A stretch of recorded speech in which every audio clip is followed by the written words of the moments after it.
Bien, continuamos con la segunda ponencia del día de hoy, en donde se va a explicar generalidades de neuroanatomía a manos de Gabriela Mendoza, estudiante de Medicina Humana en el Ecuador y creadora de la cuenta de Instagram Neutrófilos.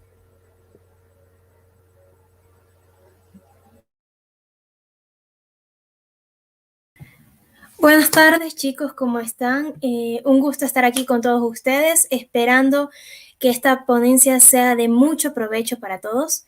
Y bueno, voy a empezar a compartirles pantalla.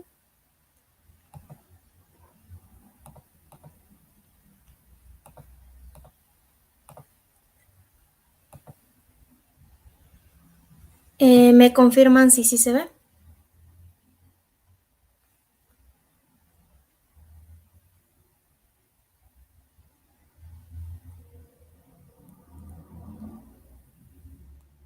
Bueno, comenzando y compartiéndoles un poquito sobre este tema de generalidades de neuroanatomía.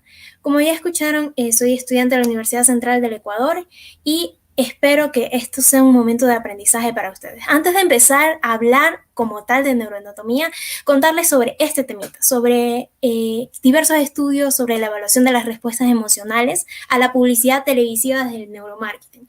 ¿Y por qué hablar de esto? ¿Por qué hablar de esto en generalidades de neuroanatomía?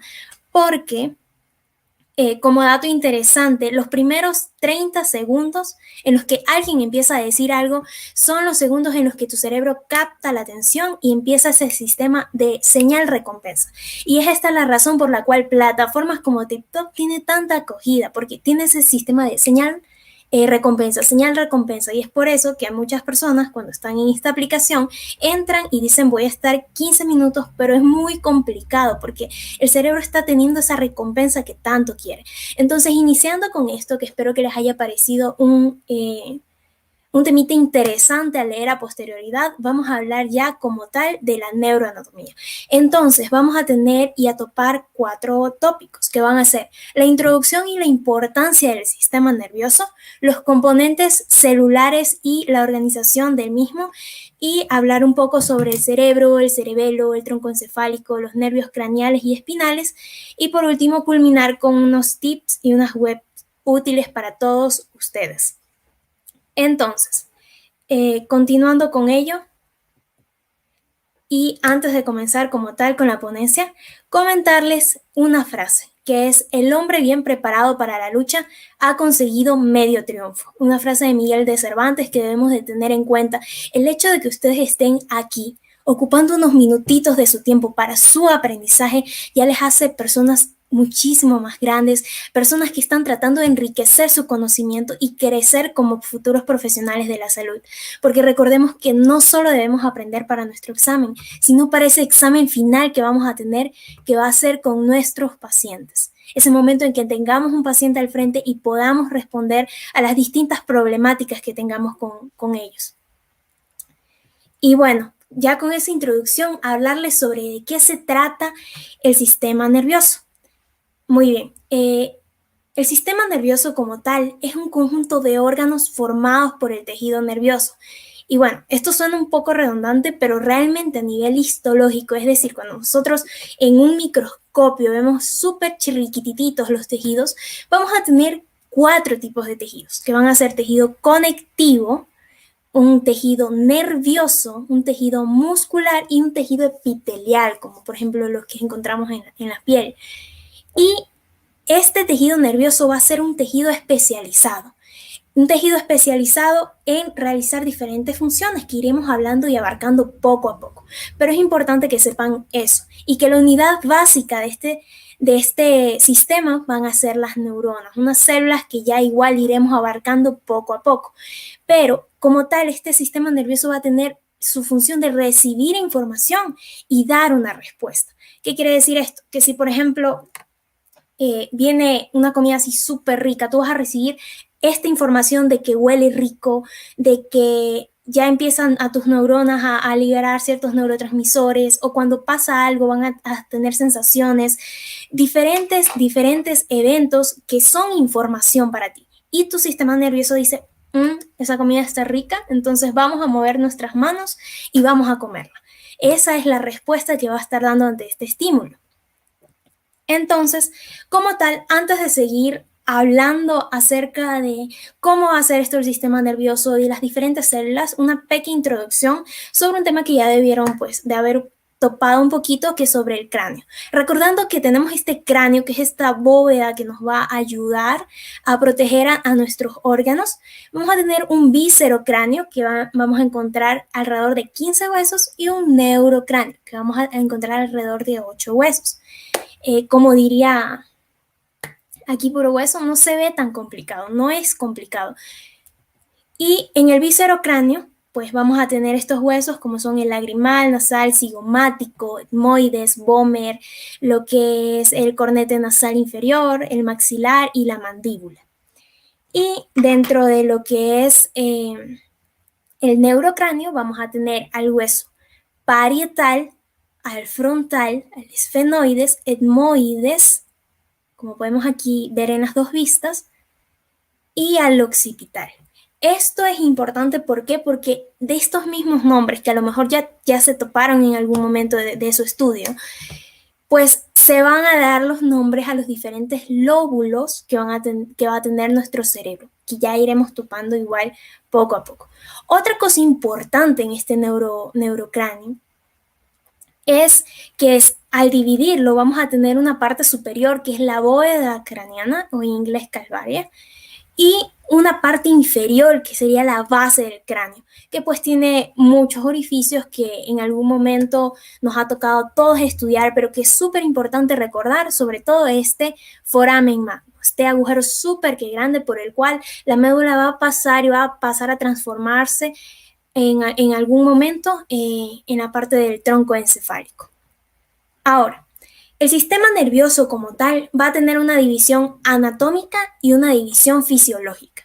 Entonces, dentro de la división anatómica, que es en la que nosotros vamos a explorar, sobre todo en esta charla, vamos a tener este esquema.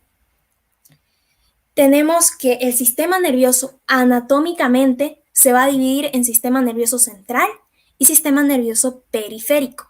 El sistema nervioso central como tal va a ser aquel que está protegido por huesos, por así decirlo, protegido en el caso del encéfalo por el cráneo, que ya les mostré, y en el caso de la médula espinal va a estar protegido por lo que son las vértebras.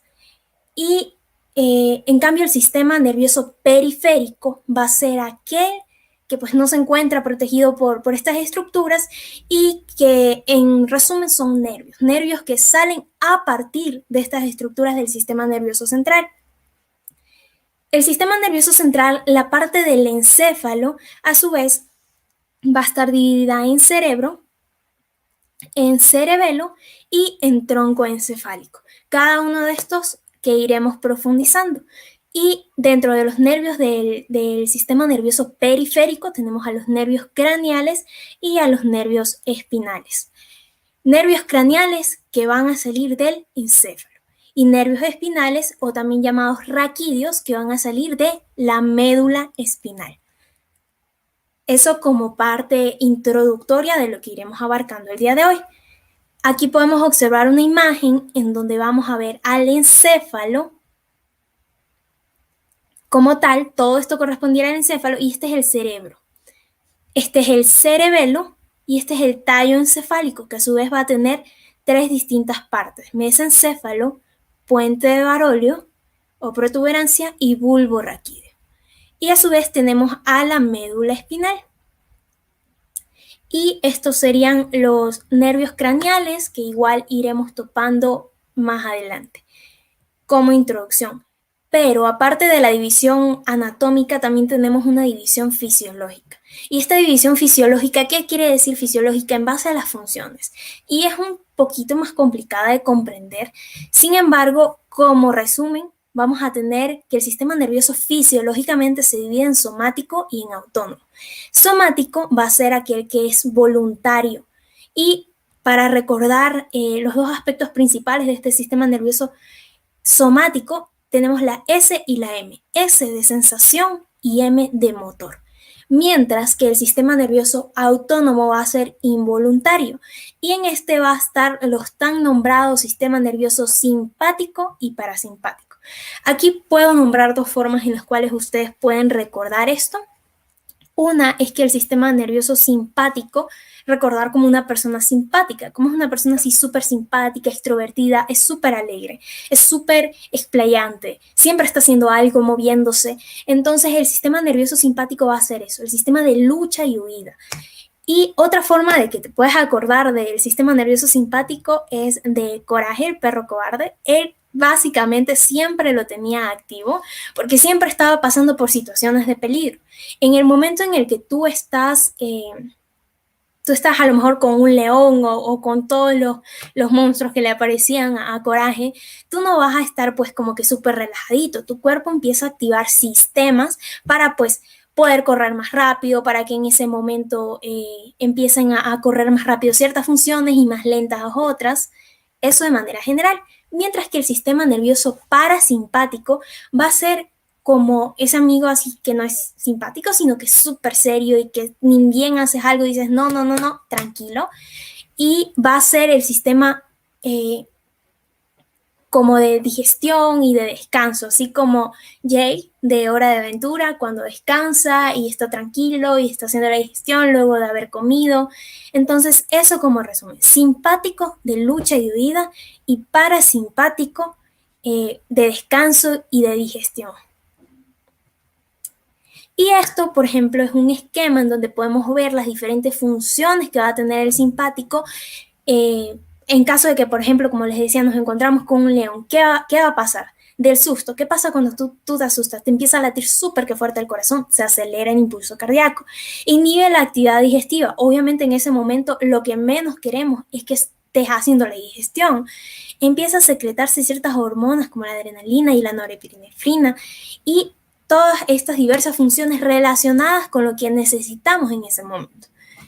Ahora, ya como tal, hablando de la organización a nivel anatómico, vamos a empezar con el esquema de aprender primero qué son los componentes celulares y la organización del sistema nervioso. Entonces tenemos dos tipos de células, por así decirlo, las neuronas y la neuroglia. Las neuronas, que son estas células especializadas que están formadas por un cuerpo y por todas las prolongaciones que vienen a ser esta partecita de aquí, estas pues van a ser células encargadas de transmitir el impulso nervioso, de realizar ciertos potenciales de acción que permitan que, como les mencionaba, cuando tú tengas un estímulo, puedas generar una respuesta. También es importante hablar sobre la neuroglia. Neuroglia, que representa la mayoría de las células del sistema nervioso y que desde un principio se pensó que solo eran células de sostén, como podemos ver aquí, a las células ependimarias, a los astrocitos, a la microglia, hay diferentes tipos de neuroglia, a los oligodendrocitos. Todas estas células se han empezado a estudiar y se han empezado a descubrir más funciones pequeñitas, pero que igual tienen importancia a nivel del sistema nervioso. Sin embargo, recordar que la unidad funcional como tal son las neuronas. Ahora, hablando de las neuronas, vamos a hablar diferentes aspectos de las neuronas, empezando porque las neuronas van a tener distintas regiones, distintas partes. Y estas partes van a ser las dendritas, que son como tal la partecita de donde se recibe el impulso nervioso, el soma, que sería como el cuerpo de la neurona, como ya la parte como cortita, el axón, que sería en donde se transmite el impulso nervioso, y los botones terminales, que ya serían aquellas conexiones entre el órgano ya diana, que puede ser bien otra neurona o bien un músculo o una glándula. Porque a lo mejor en ese momento esa neurona le está pasando la información a otra neurona y esa otra neurona le va a decir al músculo, haz esto, o muévete, o corre, o glándulas empiezan a secretar tal cosa. Entonces, así es como se va la información. Es una información que es polar, es decir, siempre va a ir desde este lado hacia este lado. Ahora, otra cosa importante es esta comunicación que tienen entre las neuronas, esta conexión funcional que se denomina sinapsis. Entonces, estas sinapsis van a estar dadas por unas moléculas que se llaman neurotransmisores. Esto es mucho más importante en fisiología y posteriormente en farmacología, porque estos neurotransmisores son como que como las pequeñas pepitas de información de qué es lo que tiene que pasar en ese momento. A su vez, estas neuronas se pueden agrupar y formar distintos haces entre ellas. Tenemos también una clasificación de las neuronas. Y antes de hablarles de la clasificación, hablarles de esta propiedad que es la plasticidad neuronal. ¿Qué quiere decir esto? Las neuronas están en constante comunicación, pero esto no quiere decir que no se puedan formar nuevas redes entre diversas neuronas. Y esta propiedad se denomina plasticidad neuronal. Y ya hablando de la clasificación de las neuronas, estas se pueden clasificar según sus ramificaciones, según el tamaño del axón y también de acuerdo a su papel funcional. Vamos a ver, aquí encontramos los tipos de neuronas, en donde vamos a poder encontrar a neuronas que pueden ser unipolares. Ahí, se me perdió. Neuronas que pueden ser unipolares, neuronas que pueden ser bipolares o que pueden ser multipolares. Esto según el primer criterio, según las ramificaciones. También podemos encontrar una clasificación según el tamaño del axón, donde pueden ser neuronas Golgi tipo 1 o neuronas Golgi tipo 2, dependiendo de si su axón es largo, su axón, entiéndase por axón esto, si su axón es largo o corto. Hay neuronas que su axón es tan largo que puede llegar a medir hasta 1 metro. Entonces, súper que largas. Y según el último criterio, de acuerdo con el papel funcional, vamos a tener que las neuronas pueden ser aferentes, interneuronas y eferentes. ¿Esto qué quiere decir? Aferentes, hacia mí. Quiere decir que del estímulo hacia el sistema nervioso como tal, son neuronas aferentes. Las interneuronas van a ser aquellas que pues van a mediar esta comunicación entre las neuronas sensitivas y las neuronas motoras. Y estas neuronas motoras van a ser las eferentes, las que van a ejecutar la acción. En este caso, como les mencionaba, sean músculos o glándulas, dependiendo de qué es lo que se espera en este momento, qué es lo que necesita nuestro cuerpo. Aquí, como repaso, vamos a encontrar a una neurona que va a tener a las dendritas, que son como ramificaciones. Al final de ellas pues se pueden encontrar las espinas dendríticas. En el centro del cuerpo neuronal, que se denomina soma, y va a tener pues su respectivo núcleo, y vamos a tener a los axones. Estos axones pues van a estar cubiertos por algo que ya les voy a mencionar qué es, y también pues van a culminar en el botón terminal. Ahora, esto por lo cual están cubiertos es mielina. Entonces se forma una vaina de mielina. Esta vaina de mielina que envuelve al axón es súper importante, pues para proteger y para que el impulso se pueda transmitir de una manera mucho más rápida. Entonces, cuando nosotros tenemos una vaina de mielina que pues está lesionada, se pueden dar diversas patologías. Ahora, algo que también es importante es que esta mielina puede pues ayudar a diferenciar si se encuentra la parte del axón o la parte del soma. ¿Qué quiere decir? El soma aquí lo encontramos y la mielina aquí la encontramos. En su mayoría esta sustancia está formada por esfingolípidos y se va a ver como que blanquecina. Entonces va a hacer que el axón pase a denominarse, las partes donde se encuentran más axones pasan a denominarse sustancia blanca, y aquellos en donde hay más somas, es decir, cuerpos neuronales, pasan a denominarse sustancia gris. Ahora, en el sistema nervioso central y periférico hay diferentes estructuras que pueden ser sustancia gris o sustancia blanca.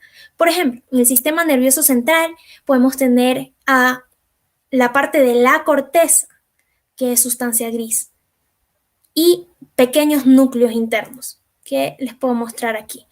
Esta sería la parte como de la corteza, la parte externa, que si ven que es como más oscura, pero también núcleos internos también son sustancia gris. Y la parte interna que vendrían a ser cordones, fascículos, haces, vienen a ser la sustancia blanca, como podemos ver aquí. Ahora, en el sistema nervioso periférico, en cambio, la sustancia gris va a encontrarse en lo que denominamos ganglios, mientras que la sustancia blanca va a encontrarse en los nervios. Esta imagen ya la analizamos.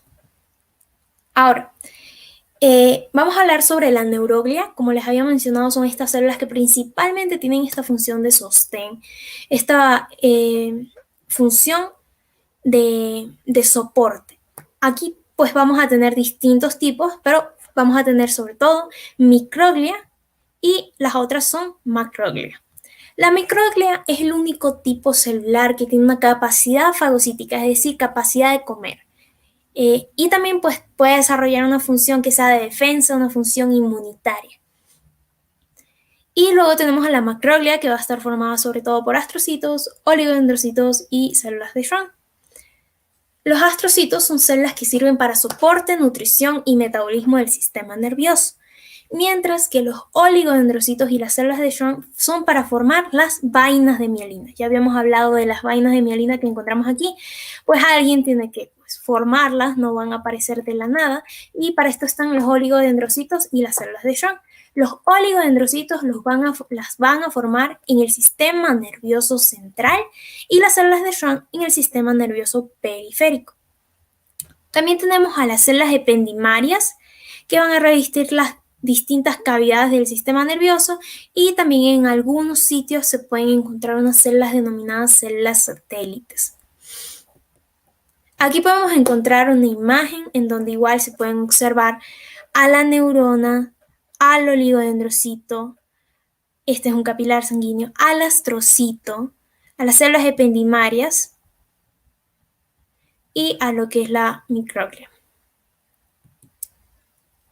Ya entrando a hablar de lo que es el cerebro, pues el cerebro va a ser una estructura que principalmente se van a encontrar lo que es el diencéfalo, que sería la parte central, y el telencéfalo, que pues va a tener a los hemisferios cerebrales en la parte ya lateral.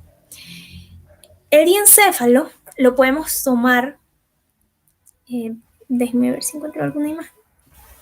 El diencéfalo lo podemos tomar como ese barro en donde llega toda la información, en donde llega todo el chisme. Entonces, esto principalmente se va a dar en lo que es el tálamo. El tálamo, siempre que le digan tálamo, acuérdense de 3 palabras: estación de relevo. Por allí pasa la información, ese es el barrio en donde se enteran pues, de todo. También vamos a tener a lo que es el hipotálamo, que a pesar de su tamaño tan chiquito, es sumamente importante para lo que es el sistema endocrino, que pues ya estudiarán en algún momento, y puede llevar y mandar a órganos que son sumamente más grandes que él. También tenemos al subtálamo, que igual pues va a tener diversas funciones a nivel de temperatura, de motricidad.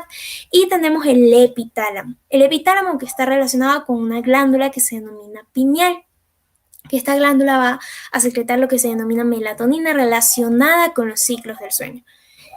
Y bueno, eso de manera general con el diencéfalo. En los hemisferios cerebrales pues vamos a encontrar como les digo, su nombre, que es el telencéfalo, vamos a encontrar unos surcos principales. Y entiéndase por surcos como estas líneas que pues pueden estar separando los distintos lóbulos principales que encontramos en el cerebro. Ahora, esta es la imagen que generalmente nosotros vemos, y por eso les di esa intro de lo que es la bóveda craneana, para recordar pues que básicamente los lóbulos van a tomar los mismos nombres: lóbulo frontal, lóbulo parietal, lóbulo temporal y lóbulo occipital. Muchas veces se ha creído que simplemente el occipital se encarga de la visión, que el parietal se encarga de las sensaciones, que el frontal se encarga de la motricidad y que el temporal se encarga de la audición. Eso es lo que clásicamente se ha creído. Sin embargo, existen muchas redes neuronales en todas las partes del cerebro y no es que solamente el occipital se encargue de la visión y únicamente de eso. Aquí podemos observar los lóbulos de una mejor manera. Los lóbulos son 6, son el lóbulo frontal, el lóbulo parietal, el lóbulo occipital, el lóbulo temporal y pues también vamos a encontrar lo que es el sistema límbico. Algunos también le denominan lóbulo límbico, que está relacionado un poco con las emociones.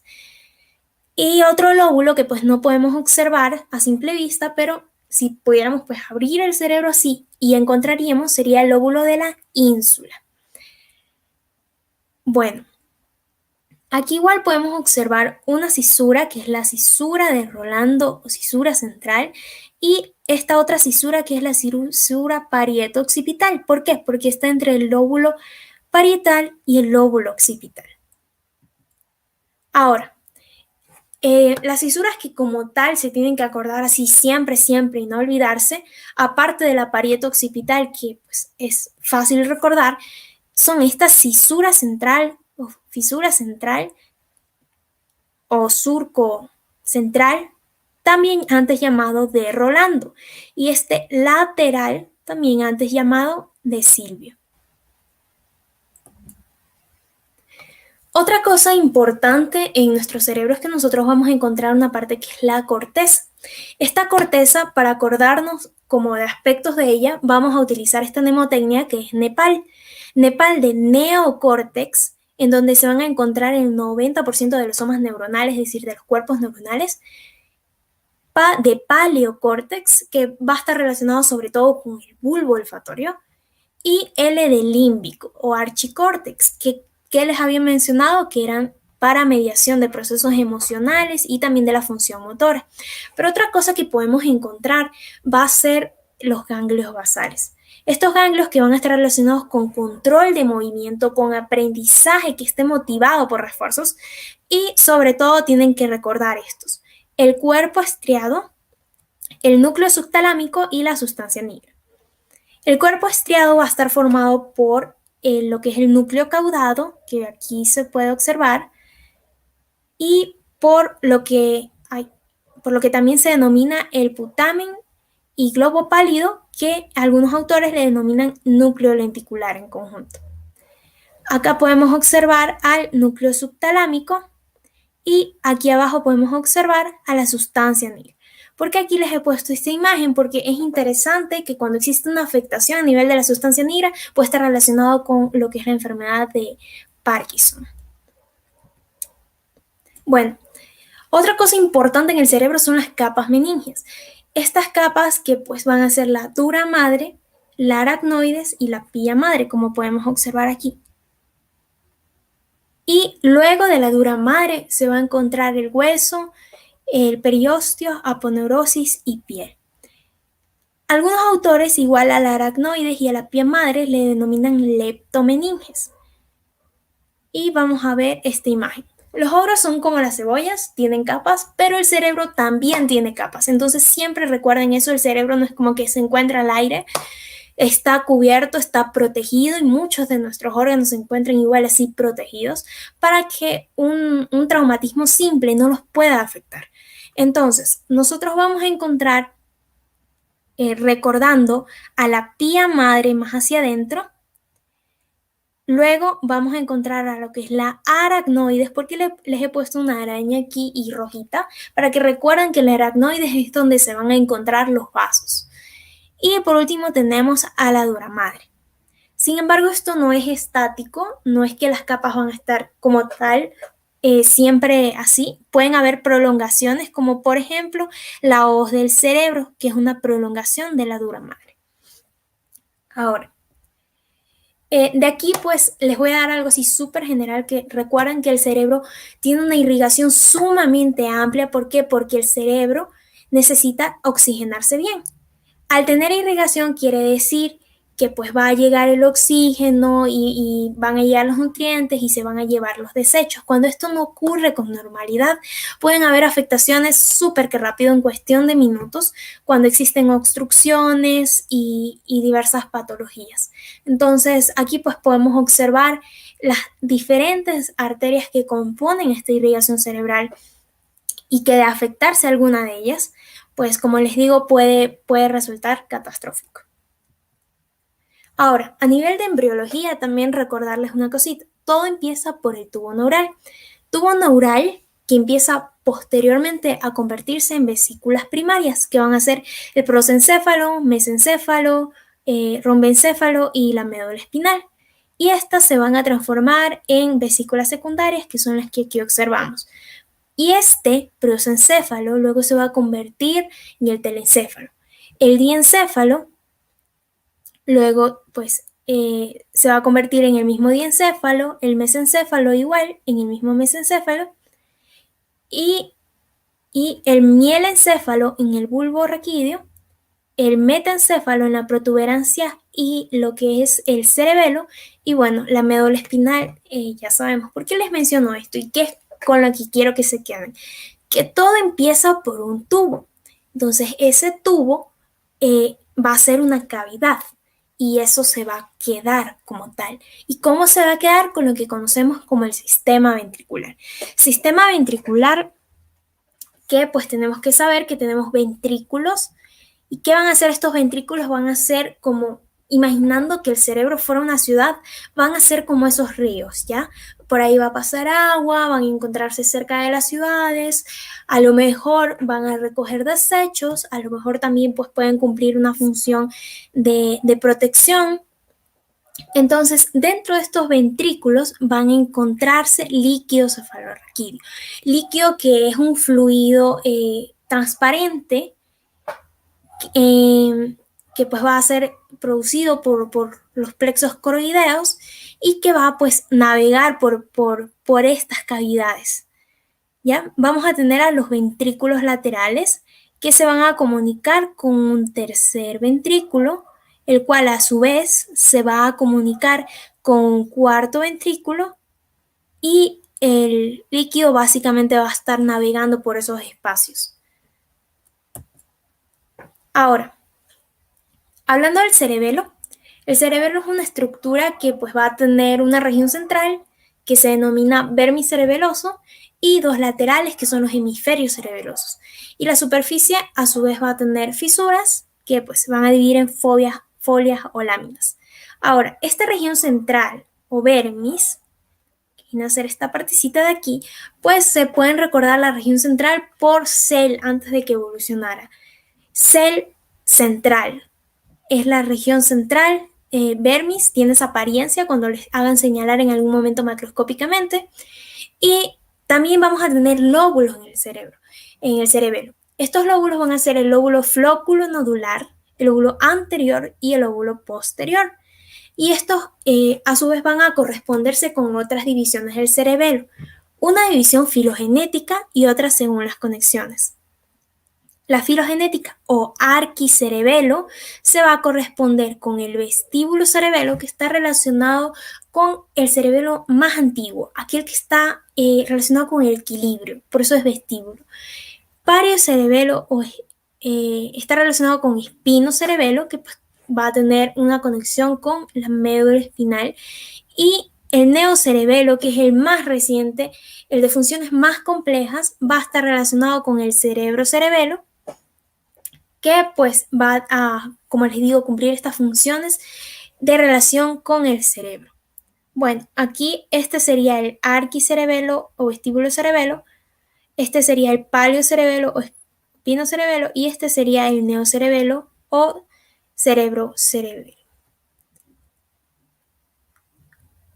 Aquí podemos observar igual una imagen esquemática del cerebelo, donde podemos ver los distintos hemisferios, el vermis, como les mencionaba, que sería la parte central. También vamos a encontrar este lóbulo flóculo nodular. Y bueno, en el cerebelo también vamos a encontrar núcleos que como les había mencionado serían sustancia gris. Entonces vamos a encontrar estos núcleos: el núcleo dentado, el núcleo emboliforme, el núcleo globoso y el núcleo fastigio. Y eso sería de manera general el cerebelo. Continuando con el tronco encefálico, el tronco encefálico va a tener tres estructuras sobre todo, que sería el bulbo raquídeo, que en algunas bibliografías lo pueden encontrar como médula oblongada, el puente de Barolio o protuberancia y lo que es el mesencéfalo. Entonces, ¿por qué es importante tomar en cuenta esto? Porque a veces cuando los libros traducen del inglés al español se equivocan y de médula se confunden con la médula espinal. Entonces hay algunos libros con los que hay que estar súper atentos sobre este tipo de errores. Entonces aquí podemos observar el mesencéfalo, el puente, el bulbo, que básicamente van a ser como una transición de la médula a lo que viene a ser el cerebro como tal. Aquí igual podemos observar una imagen donde vamos a ver al árbol de la vida o cerebelo con sus diferentes fisuras. Vamos a ver al bulbo, la protuberancia, aquí en real y aquí en esquemático. Este sería el cuarto ventrículo, que pues a través de el acueducto de Silvio se va a comunicar con el tercer ventrículo. Y bueno, esto sería para que pues puedan acordar de en qué orden irían. Tenemos esta mnemotecnia que es un camino oblongado, un camino como curvito, que sería la médula oblongada. Posteriormente a ello nos encontramos con un puente que nos va a ayudar a continuar con nuestro camino. Este sería pues el puente de Barolio. Y por último culminamos y nos encontramos con una meseta con un mesencéfalo. Y esto sería de manera mnemotécnica como podrían recordar los nombres de estas estructuras. Ahora, acotando sobre el mesencéfalo, este mesencéfalo va a ser una estructura que integra información para que así se puedan dar respuestas coordinadas de funciones vegetativas, también de la homeostasis. Y este mesencéfalo va a tener dos partes, que van a ser el tectum y el tegmento. El tectum, que va a cumplir funciones sobre todo visuales y auditivas, y el tegmento, que pues va a estar relacionado con tres sustancias que también van a tener sus funciones respectivas. La sustancia roja, que va a estar encargada de una coordinación de movimientos junto con los ganglios basales, que ya les mencioné. También tenemos a la sustancia gris, que está relacionada con el dolor y la analgesia. Y por último tenemos a la sustancia negra, que está relacionada con recompensa, con motricidad, con diferentes movimientos oculares y también con la regulación del sueño. Como quinto punto tenemos a la médula espinal. Esta médula espinal es un cordón cilíndrico que va a ocupar el conducto vertebral. Aquí podemos observar, está protegida por las vértebras. Y vamos a tener que esta médula espinal pues va a tener una raíz que es posterior y que es sensorial o sensitiva, y una raíz anterior que es motor. ¿Cómo me acuerdo de esto? Porque posterior tiene S y sensitiva tiene S, en cambio las otras no. Posterior, sensitiva. Anterior, motora. Ahora, algo también a acotar es pues que de esta médula espinal van a nacer los diferentes nervios raquídeos o espinales que les había mencionado, y que pues al final, por el desarrollo embriológico que tiene esta médula, va a culminar en unos haces de fibras que se van a denominar cola de caballo. Aquí les he puesto a Bojack para que se acuerden, cola de caballo. Y continuando, aquí tenemos una imagen. En la médula es diferente a las estructuras del encéfalo. En la médula la sustancia gris es central y tiene forma de H. Y en cambio la sustancia blanca es periférica, como podemos observar aquí. Ahora, esta médula va a tener astas. Una asta, y como les había mencionado, de ahí van a nacer las distintas raíces nerviosas. Una asta ventral, que es motriz, y una asta dorsal, que es sensitiva. Ventral, que viene a ser lo mismo que anterior, y dorsal, que viene a ser lo mismo que posterior. Y también tenemos un asta lateral que es autónoma, pero sin embargo eso va a corresponder a fisiología y no vamos a topar ese tema. Otra cosita importante es que les había mencionado que por la embriología, al final la médula va a culminar en algo que se denomina cola de caballo. Sin embargo, dentro de nuestras meninges, la pía madre no va a llegar hasta el final. No va a cubrir hasta el final a toda la médula, pero la dura madre sí le va a cubrir hasta el final.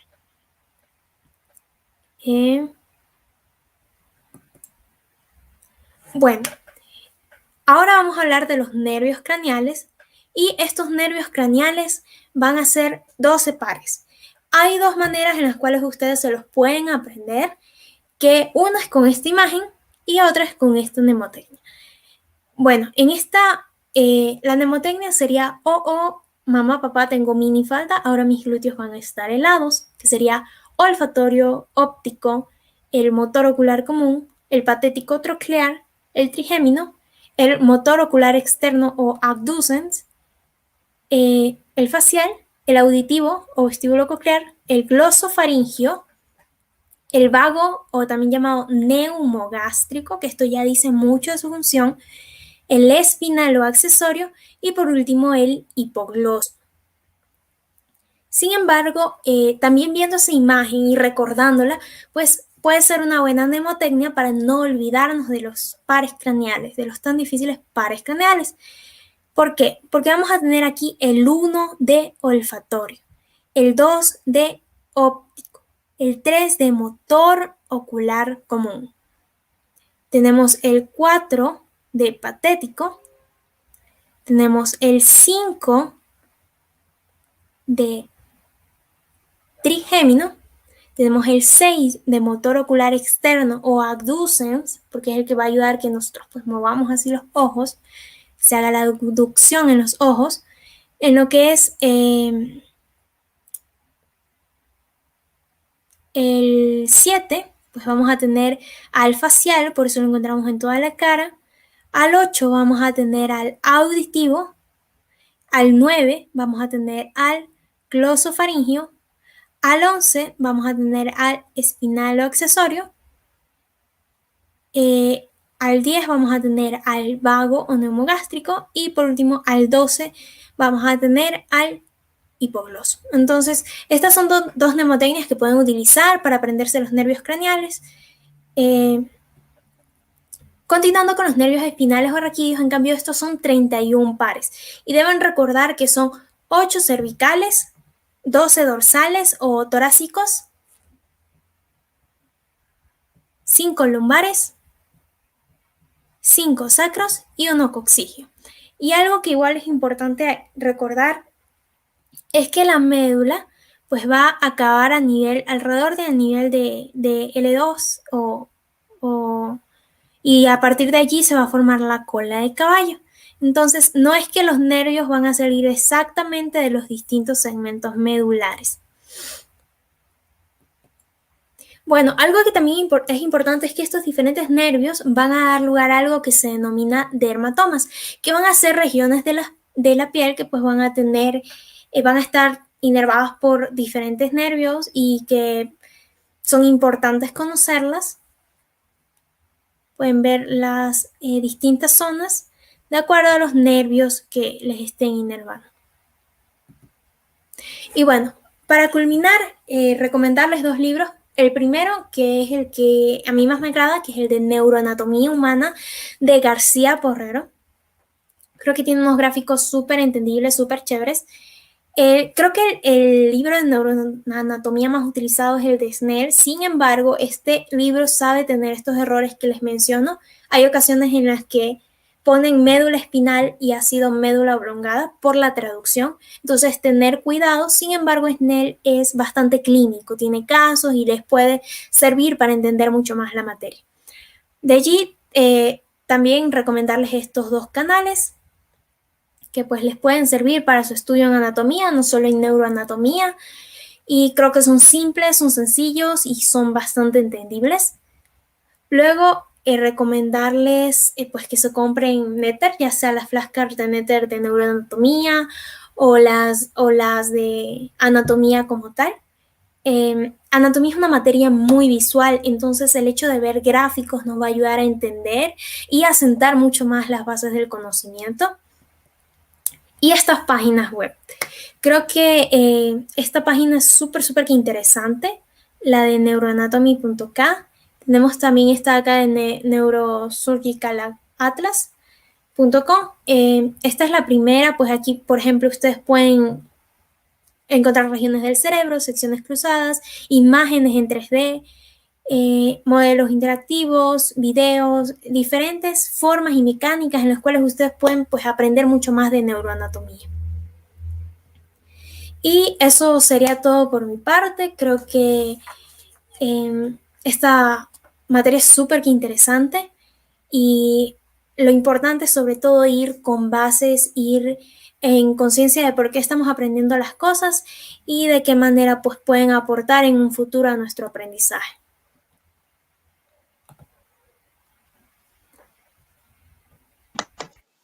Muchísimas gracias por la ponencia, Gaby. Excelente. Quedamos contentísimos. Me gustó full y sobre todo aprendí un montón de cosas que la verdad tenía hace mucho tiempo ahí. La única pregunta que alcancé a ver de parte de las personas que están participando es sobre qué son las leptomeninges. No he visto ninguna otra pregunta más. Las leptomeninges solo es un término que agrupa a las aracnoides y a la pía madre. ¿Ya? Solo sería eso. Perfecto. Creo que con eso cerramos y damos paso a Angel de Nerd of the Class.